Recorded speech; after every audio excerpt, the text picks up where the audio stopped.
محمد صلی اللہ علیہ وسلم کا کلمہ نصیب فرمایا، لا الہ الا اللہ محمد رسول اللہ۔ کوئی زبان خاموش نہ رہے، علماء یہاں بیٹھے ہیں۔ پیارے نبی نے ارشاد فرمایا، میرا کوئی بھی امتی دن کے کسی حصے میں یا رات کے کسی حصے میں جب اس پاک کلمے کو پڑھتا ہے تو میرا اللہ اس کے پچھلے سارے گناہوں معاف فرما دیتا ہے۔ حدیث پاک میں آتا ہے، جب بھی کوئی بندہ اس کلمے کو سچے دل سے اخلاص سے پڑھتا ہے، ہم یہاں بیٹھے ہیں، یہاں کلمہ پڑھ رہے ہیں، لیکن یہ ہمارا کلمہ اوپر چلا گیا، اللہ کے عرش کے سامنے ایک نور کا ستون ہے جو حرکت میں آتا ہے۔ اللہ پاک ارشاد فرماتے ہیں، اے ستون تو کیوں ہل رہا؟ وہ عرض کرتا ہے، مولا تیرے بندے نے تیرا کلمہ پڑھا، ابھی تک اس کی بخشش نہیں ہوئی، خیر جا میں نے اپنے بندے صلاح فرما دیا۔ تو بھائی چلتے پھرتے اٹھتے بیٹھتے ہم اس پاک کلمے کو پڑھیں۔ یہ کلمہ جنت کا وارث بناتا ہے، یہ کلمہ اللہ سے ملاتا ہے، یہ کلمہ رسول سے ملاتا ہے، اور یہ کلمہ بندے کو رب کا تعلق نصیب کراتا ہے۔ لا الہ الا اللہ محمد الرسول اللہ۔ کتنا قیمتی، کتنا وزنی یہ کلمہ ہے۔ ایک سادہ سے صحابی، بلکہ صحابی نہیں تھے، ابھی دیہات سے آئے، عرابی تھے، دیہاتی آدمی، اپنی سواری کو باندھا، جلدی جلدی میرے اور آپ کے پیارے نبی کے قدموں میں حاضر ہوئے اور پیارے نبی صلی اللہ علیہ وسلم سے عرض کیا کہ اے محمد کریم صلی اللہ علیہ وسلم، آپ اپنے دین میں کیسے داخل کرتے ہیں؟ جلدی کیجئے، مجھے جلدی ہے، واپس جانا ہے، مجھے اپنے دین میں داخل کیجئے۔ میرے پیارے نبی صلی اللہ علیہ وسلم نے ارشاد فرمایا، بھائی دور سے آئے ہو، بیٹھو صحیح۔ کہا نہیں، مجھے بہت جلدی ہے، مجھے اپنا کلمہ پڑھا دو، جیسے دین میں داخل کرتے ہو کر دو۔ پیارے نبی محترم صلی اللہ علیہ وسلم نے اس کا ہاتھ اپنے ہاتھ میں لیا اور آقا علیہ السلام نے فرمایا، یا عربی قل لا الہ الا اللہ محمد رسول اللہ، اے دیہات سے آنے والے پھر پڑھ لا الہ الا اللہ محمد رسول اللہ۔ تو اس نے یہ کلمہ پڑھا، لا الہ الا اللہ محمد رسول اللہ، یہ پڑھ کے کہنے لگا بس اتنا کافی ہے سبق، مجھے جلدی ہے، میں نے جانا ہے۔ حضور نے فرمایا بھی دین کے کچھ اور بھی احکامات ہیں، بیٹھو تجھے دین بتایا جائے گا۔ کہا مجھے اتنا کافی ہے۔ یہ بھی لکھا ہوتا ہے مساجد میں بھی، دکانوں پہ بھی، مجھے میرا اللہ کافی ہے، مجھے میرا اللہ کافی ہے۔ اللہ کرے کہ یہ ہمارا یقین بن جائے اور صرف لکھنے کی حد تک نہ ہو، بلکہ ہمارے دل کے اندر بھی یہ بات اتر جائے کہ مجھے میرا اللہ کافی ہے۔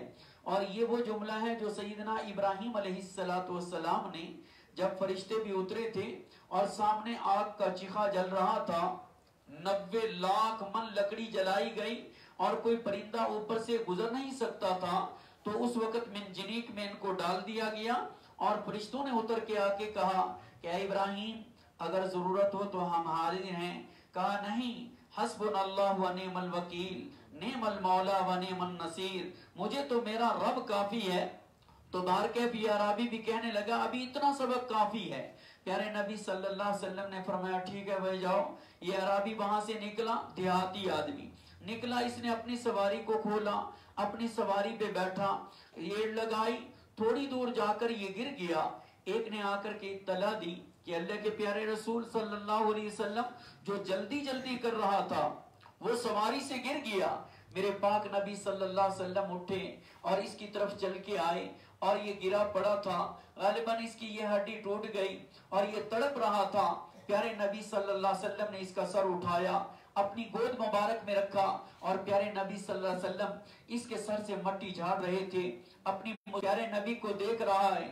کیا خدا کی قسم اس دیہاتی کی قسمت ہے، کیا اس عربی کے نصیب ہیں، بڑا نصیب والا، نبی کی گود میں نبی کے چہرے کی زیارت بھی کر رہا ہے اور کہتا ہے اے محمد گواہ رہنا میں نے تیرا کلمہ یاد کر لیا ہے۔ وہ اپنے الفاظ میں پڑھے جا رہا ہے، لا الہ الا اللہ محمد الرسول اللہ۔ یہ جتنا مجمع بیٹھا ہے باشمول ان علماء کے، جتنے وزٹر بھی یہاں آئے، ہر ایک مسلمان کا یہ نظریہ، ہر ایک مسلمان کی یہ چاہت ہے کہ اللہ کرے مجھے مدینے میں موت آئے، ہے کہ نہیں بھائی؟